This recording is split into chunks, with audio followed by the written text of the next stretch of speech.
Hey kids, it's Uncle Chad here. Got a little something special going on here today. Been exercising a lot, haven't been on. I had a physical that came up here in the last couple weeks and healthy as an ox, which is always good. I guess I'm blessed in order to be able to maintain my weight and all that kind of stuff. Used to kind of learn how to cut weight during wrestling, and that's kind of all I got from it. I was actually kind of a big fish. I wasn't very good at wrestling and got pinned a lot.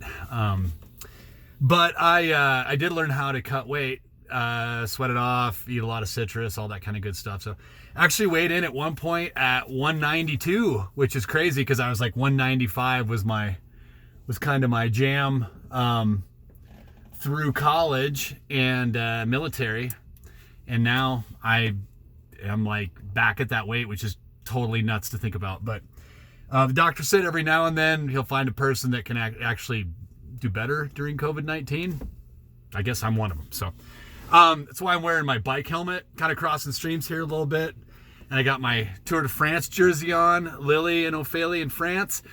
Was hoping to not missed the Tour de France this summer, and actually they're gonna ride it in September, which is cool because it coincides with the beginning of college football season. So I try and wear this helmet around to like represent a little bit. I am in Buffalo territory, and this is about as much as I can garner. I would have never played sports for Nebraska, but I can kind of represent when I ride my bike. Look kind of like a dork, but I don't really care. So I am going to read a book tonight, and it's a good one. This one was picked up by Aunt Julia. It's called Mike Mulligan and the Steam Shovel.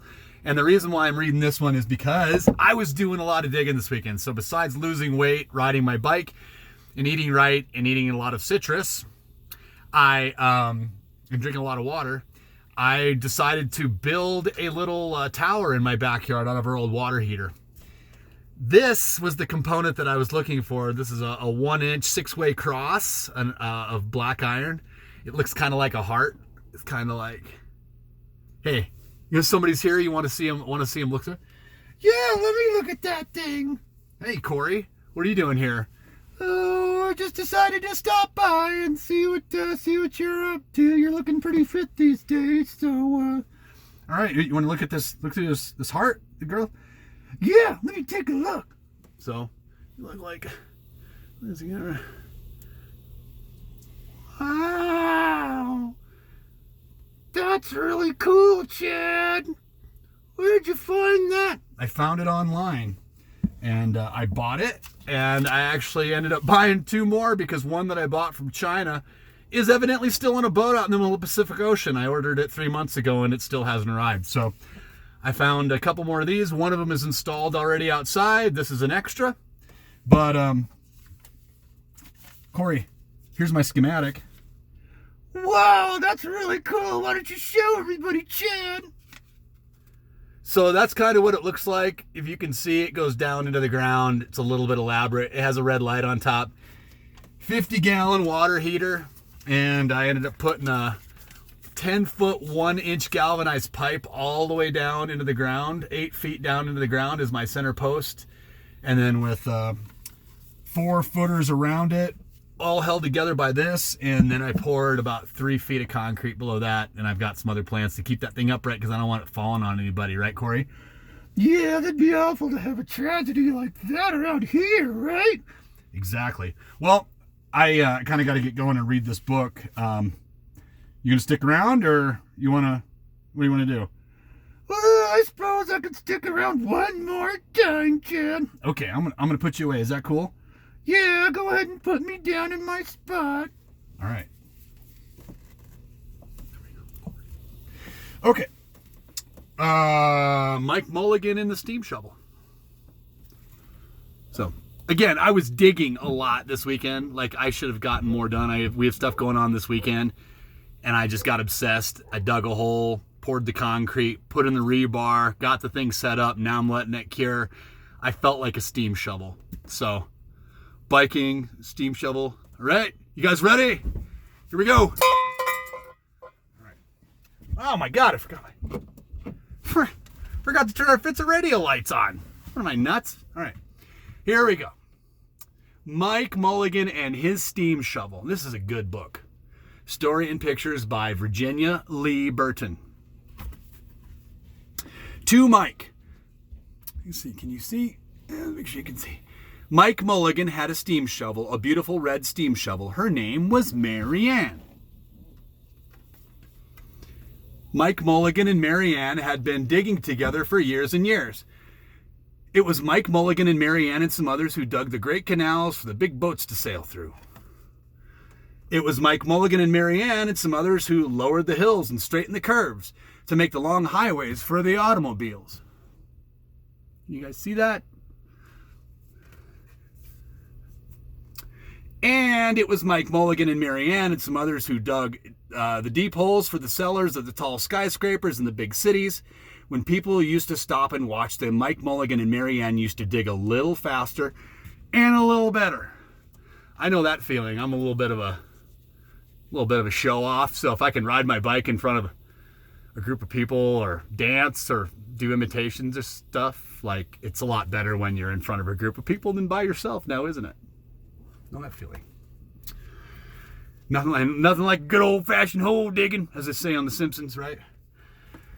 Then along came the new gasoline shovels and the new electric shovels and the new diesel motor shovels and took all the jobs away from the steam shovels. Mike Mulligan and Mary Ann were very sad. See what it says? It says, no steam shovels wanted. That's a bunch of BS to make her feel bad like that. Or highfalutin shovels. All the other steam shovels were being sold for junk, but Mike loved Mary Ann. He couldn't do that to her. Then one day, Mike read in a newspaper that the town of Popperville was going to build a new town hall. We're gonna dig the cellar of that town hall, said Mike to Mary Ann, and off they started. As in, he's driving her over there. There they go. They left the canals and the highways and the big cities where no one wanted them anymore and went away out in the country. They crawled along slowly till they came to the little town of Popperville. It is a little town, isn't it? Lily, ever been to a town like that? Taro, you been to one? Ophelia? When they got there, Mike Mulligan spoke to Henry B. Swap, one of the selectmen. I heard that you're going to build a new town hall. Mary Ann and I will dig the cellar for you in just one day. What? Said Henry B. Swap. It would take 100 men at least a week. Sure, said Mike, but Mary Ann and I can dig it in a day, as 100 men can dig in a week. Though he wasn't quite sure this was true. Nothing wrong with a little rough math, but the back of the napkin. That's right. They started in early the next morning. Soon a little boy came. Do you think you will finish by sundown? He said to Mike Mulligan. Sure, said Mike. If you stay and watch us, we always work a little faster and better when someone's watching us. A little crowd, right? And then they get going, getting to digging. Uh-oh. Then Mrs. McGillicuddy, Henry B. Swap, and the town constable came over to see what was happening. And they stayed to watch. Mike Mulligan and Mary Ann dug a little faster and a little better. Wooch, wooch, wooch. This gave the little boy a good idea. He ran off and told all of his friends in town, and they stopped and stayed to watch. That made Mike Mulligan and Mary Ann dig a little faster and a little better. Wooch, wooch, wooch. Going, going, going. Clang, clang, clang. The fire department arrived. They had seen the smoke and thought there was a fire. Then the little boy said, why don't you stay and watch? And when they heard the fire engine, the children in the school across the street couldn't keep their eyes on their lessons. The teacher called a long recess and the whole school came out to watch. Smoking. Witch, witch, witch. Going, going, going. Look at her go. Oh my God, she's so happy. Digging. Now the little girl who answers the telephone called up the next towns and told them what was happening in Popperville. All the people came over to see. If Mike Mulligan and his steam shovel could dig the cellar in just one day, The more people came, the faster Mike Mulligan and Marianne dug. Whoosh, whoosh, whoosh, whoosh, whoosh. Off they go. Look at all the smoke. Never had Mike Mulligan and Marianne had so many people to watch them. Never had they dug so fast and so well. And never had the sun seem to go down so fast. Dirt was flying everywhere, and the smoke and the steam were so thick that the people could hardly see anything. But listen, bing, bang, crash, slam, louder and louder, faster and faster. Whoosh, whoosh, whoosh, whoosh, whoosh. Oh my God. What was that? It was bored. Corey. What in the hell? Yeah, you need to stay out of his way. He's a bad apple. Well, I don't expect him to drop down and hit me in the head in the middle of a book. Good thing that was... Where is this? Are you proud of yourself now, huh? Coming here, dropping in, making trouble. Oh, really? Oh, you're getting belligerent now? Well, I'm just gonna put you back up where you belong. What are you all mad about? Are you going into Walmart without a mask on or something? Somebody yelled at you? Jeez. Good thing I got this. Hey, Corey, we're going to take a quick break in this book, okay? We don't do this very often, but this is my new jam. I got my hair. Corey, what do you think about the haircut? It's looking pretty sharp, Chad. It's looking a lot more like mine. Yeah, I just like to kind of grab your hair a little bit, like grab mine, you know? I think so. High and tight, right, Corey? Yeah, high and tight, Chad. Just like we like it, right? Yep, just like we like it, buddy. All right. Bored, relax. Jeez. All right, where were we? Okay. Then suddenly it was quiet. Slowly the dirt settled down. The smoke and steam cleared away. And there was the cellar, all finished, just like my hole for my tower. The sun was just going down behind the hill. Hooray! Shouted the people. Hooray for Mike Mulligan and his steam shovel. They have dug the cellar in just one day. Look at that, 4 squares. Perfect. Suddenly a little boy said, how are they going to get out? Mike Mulligan looked around at the 4 square walls and 4 square corners. And he said, we've dug so fast and we've dug so well that we've quite forgotten to lead a way out. Nothing like this had ever happened before in Poplarville. Everybody started talking at once. Everybody had a different idea. Everybody thought his idea was the best. Gee, what does that sound like? Now the little boy had another good idea. Why couldn't we leave Marianne in the cellar and build the new town hall above her? Let her be the furnace for the new town hall and let Mike Mulligan be the janitor. Went from driving a steam shovel to being a janitor. Doesn't get any better than that, does it?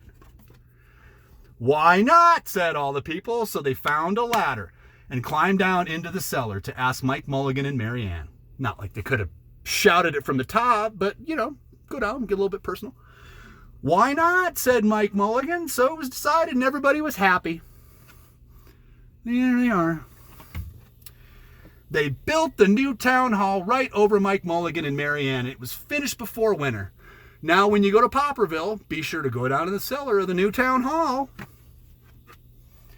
There they'll be, Mike Mulligan and Marianne, Mike in his rocking chair and Marianne beside him, warming up the meetings in the new town hall. Look at that. She got her all plumbed in, and he's sitting there reading the paper with his pipe. Nice. The end. This is a book that's like The Little House and Katie, which are both really great books as well. So, Corey, that's it, man. I think I'm done. Yeah, you're done, huh, Chad? Done for the weekend. Just gonna sit back with a cool one and relax, are you? Yeah, I think so. We have a drive. We got to go to a wedding. Tanner and Rachel, Tanner Masteller and Rachel Grier are getting married in the Black Hills this weekend, and we are going. It's going to be a decent-sized wedding, and it's our first foray out, and we're going to be safe, but we're totally looking forward to it.